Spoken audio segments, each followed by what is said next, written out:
Good morning दोस्तों। अगर आप डायरेक्ट सेलिंग कंपनियों में काम कर रहे हैं, चाहे वो कोई भी डायरेक्ट सेलिंग कंपनी हो, और वहाँ पर अगर आपको प्रोटेक्ट योर मैसेज संदेश भेजने का तरीका ट्रेनिंग के बारे में जानकारी नहीं है, तो आज का वीडियो देखने से आपको प्रोटेक्ट योर मैसेज से पता चल जाएगा किस प्रकार से अपने गेस्ट के साथ व्यवहार करना चाहिए और किस प्रकार से हमें उनको मैसेज देना चाहिए। यानी कि अपलाइन का मैसेज कैसा रहता है और फिर डाउनलाइन का मैसेज कैसा रहता है, गेस्ट का मैसेज कैसा रहता है, रिसीविंग, सेमिनार, अप्रोच और भी बहुत कुछ, क्लोजिंग, फॉलो अप, ऐसे बहुत सारे टॉपिक्स हैं इस प्रोटेक्ट योर मैसेज ट्रेनिंग में। तो आज हम लोग फुल डिटेल्स में जानने वाले हैं संदेश भेजने का तरीका प्रोटेक्ट योर मैसेज ट्रेनिंग के माध्यम से। तो चलिए शुरू करते हैं। तो चलिए हम आ चुके हैं अपने फ़ोन के स्क्रीन पर संदेश भेजने का तरीका प्रोटेक्ट योर मैसेज ट्रेनिंग को लेकर। यहाँ पर आपको कुछ बेसिक टॉपिक्स के ऊपर जानकारियाँ दी जाएगी इस protect your message training class में, जैसे कि receiving, sale form, verification, seminar, list, time of sorting, approach, closing, follow up, house meeting. ये 10 पॉइंट है, 10 टॉपिक है इस ट्रेनिंग क्लास में।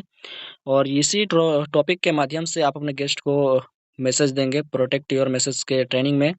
तो चलिए सबसे पहले हम लोग जानते हैं रिसीविंग के बारे में, उसके बाद line by line, serial bye serial हम नंबरिंग के माध्यम से पूरा डिटेल्स में जानेंगे टोटल टॉपिक का फुल डिटेल्स। तो यहाँ पर सबसे पहले बात करते हैं यहाँ पर रिसीविंग के बारे में। तो रिसीविंग क्या होता है? रिसीविंग, जब आप गेस्ट को रिसीव करने के लिए जाते हैं तो उसको रिसीविंग करने हैं कहते हैं। जैसे कि आप उसको मतलब कि रिसीव करते समय, लाते समय, जब फर्स्ट टाइम आता है तो उसको लाते समय आपको किन किन बातों को ध्यान रखना चाहिए, इसके बारे में यहाँ पर बताया जाएगा।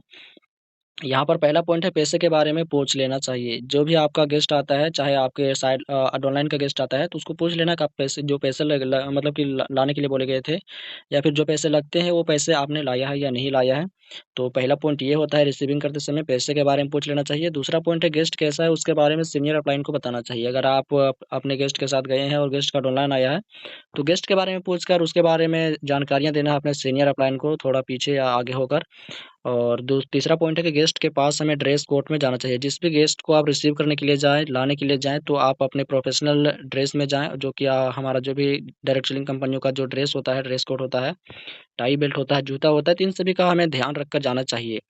चौथा पॉइंट है, गेस्ट का डॉक्यूमेंट चेक कर लेना चाहिए। यानी कि गेस्ट को क्या-क्या लाने के लिए बोला गया था, फ़ोटो लाने के लिए बोला गया होगा, आधार कार्ड का फ़ोटो, पासबुक का फ़ोटो और पैन कार्ड, ऐसे बहुत सारी चीज़ें होती है डॉक्यूमेंट में, जो कि आपको गेस्ट को लाते समय ही पूछ लेना है और चेक कर लेना भी है।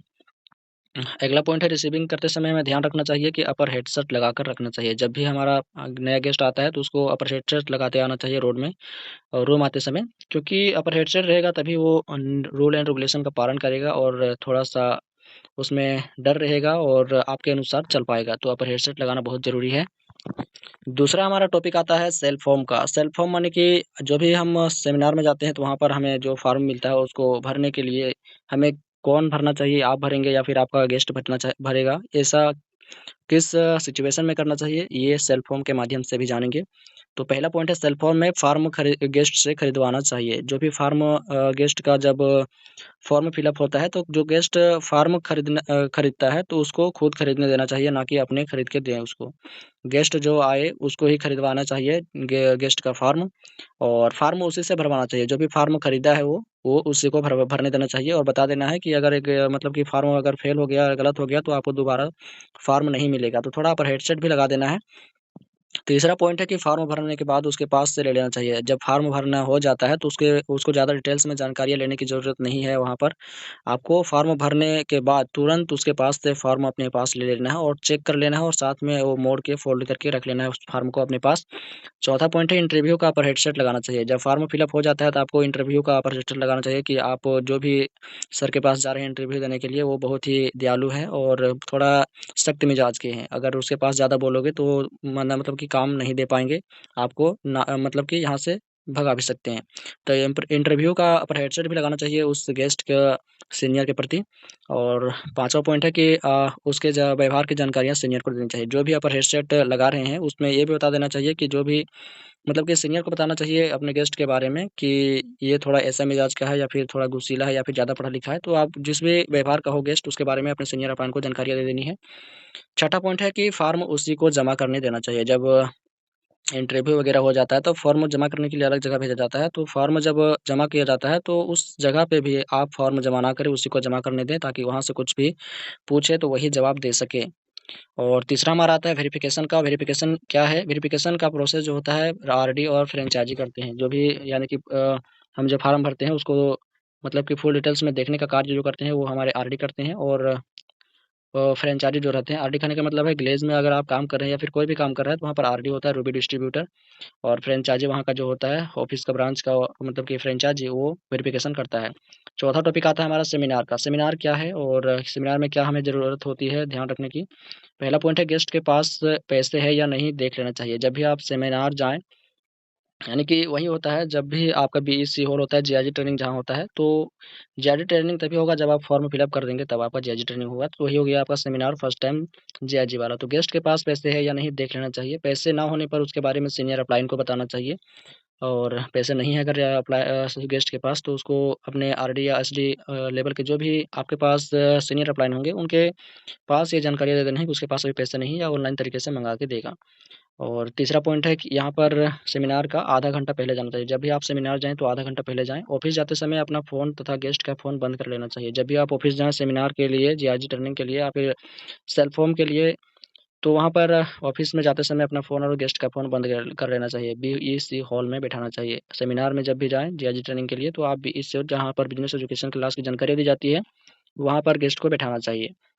नेगेटिव जगह से साइड में रखना चाहिए। जहाँ भी नेगेटिव जगह दिखे तो उस जगह से उसको साइड में रखना चाहिए, क्योंकि अभी बहुत सारे ऐसे लोग जो है डायरेक्ट सेलिंग से रिटर्न हैं और वैसे लोग जो मतलब कि गलत जानकारी दे देते हैं जिसकी वजह से गेस्ट नेगेटिव हो जाता है और वहाँ से जा भी सकता है। तो ऐसे में उसको नेगेटिव जगह से दूर रखना है, साइड रखना। पाँचवाँ हमारा टॉपिक आता है लिस्ट का। तो लिस्ट आप लोग समझते ही होंगे। लिस्ट बनाते समय हमें अधिकतर हॉट मार्केट से बनाना चाहिए। लिस्ट आप लोग समझ ही रहे होंगे कि किसी कोरे कागज़ पर किसी व्यक्ति वस्तु का स्थान का नाम सजा धजा कर लिखना ही लिस्ट कहलाता है।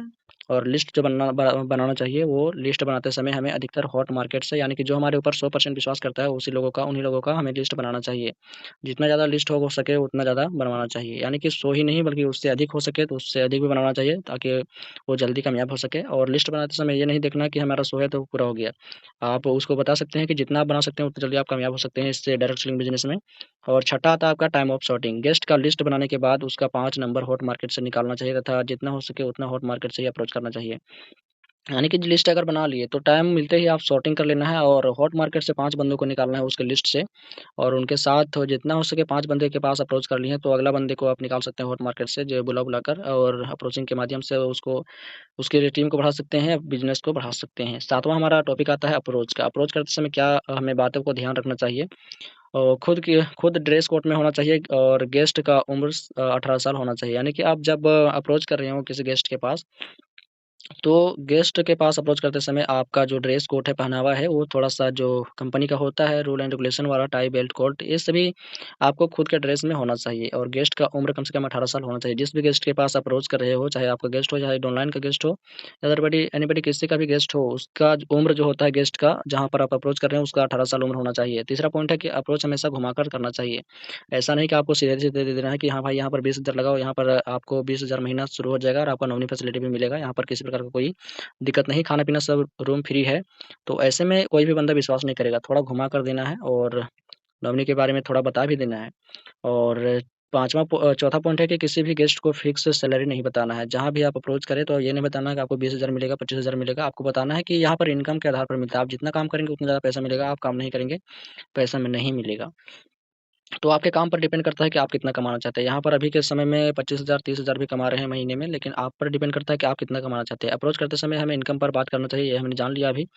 और छठा पॉइंट है कि अपने गेस्ट को नए गेस्ट को अलग और पुराने गेस्ट को अलग अप्रोच करवाना चाहिए। जो भी नया गेस्ट आता है तो उसको जब फ्यूचर क्लियर हो जाता है तो उसको अलग मतलब कि अप्रोच करवाना चाहिए, और पुराना जो गेस्ट होता है उन सभी गेस्ट को, उन सभी डाउनलाइन्स को हमें अलग अप्रोच करवाना चाहिए ताकि जो नया गेस्ट है वो कभी डिस्टर्ब ना हो और नेगेटिव ना हो। 7वां पॉइंट है कि हर रोज़ गेस्ट का रिपोर्ट लेना चाहिए। जो भी गेस्ट अप्रोच कर रहा है या फिर आप अप्रोच करवा रहे हैं या फिर अदर साइड वाला अप्रोच करवा रहा है तो उसका डेली रिपोर्ट लेना है कि आपका जो रिस्पॉन्स है क्या है और कितना गेस्ट को आपने अब आज अप्रोच किया।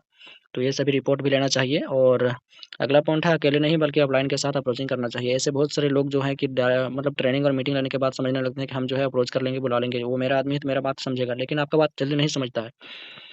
क्योंकि आप कंपनी के बारे में नहीं जानते हैं और उसके बारे में कुछ गलत भी बोल सकते हैं जिससे आपका गेस्ट खराब हो सकता है। तो अकेले में नहीं बल्कि अपलाइन के साथ अप्रोचिंग करना है, अकेले में नहीं करना है। आठवां हमारा टॉपिक आता है क्लोजिंग का। क्लोजिंग कहने का मतलब है कि अपने गेस्ट को सेमिनार के बारे में समझाना तथा सीनियर अपलाइन से मिलाकर उसे मोटिवेट रखना चाहिए। यानी कि क्लोजिंग कहने का यही मतलब है, जब आपका गेस्ट नेगेटिव हो जाता है या फिर कहीं से फ़ोन आ जाता है, कॉल आ जाता है, उसको बहकावे में कोई लेने की कोशिश करता है, तो ऐसे में आपको उसको सीनियर से मिलाना चाहिए और समझाना और देख-रेख भी अच्छे से करना चाहिए, ताकि वो नेगेटिव ना हो सके, डिस्टर्ब ना हो सके।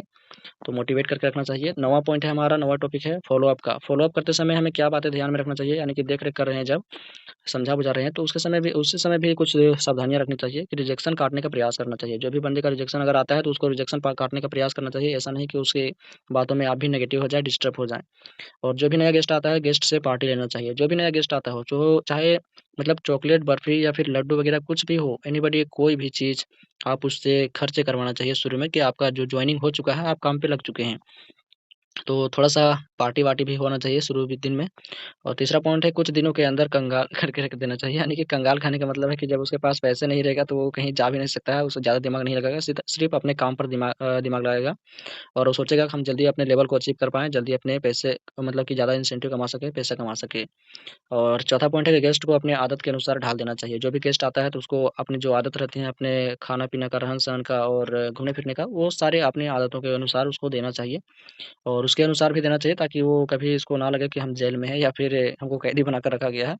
गेस्ट को अपने सीनियर सर से मिलाना चाहिए। हर रोज़ जो है नए-नए दूसरे या फिर साइड लाइन के कोई भी अदर टीम के लोग रहते हैं, और उनसे भी हमें सीनियर से मतलब कि गेस्ट को मिलाना चाहिए, ताकि वो नेगेटिव ना हो सके, मोटिवेट हो सके और उनके बारे में जाकर कुछ बातें अपनी मतलब कि अपने मन में ढाल सके और जल्दी कामयाब हो सके। छठा पॉइंट है कि गेस्ट के हर एक्टिविटी पर ध्यान देना चाहिए। गेस्ट क्या कर रहा है, किधर जा रहा है, कितना बजे सो रहा है, कितना बजे उठ रहा है, ये सभी के बारे में आपको जानकारियाँ रखनी है, क्योंकि आप उसके अपलाइन हैं, तो जानकारी भी आपको रखना पड़ेगा।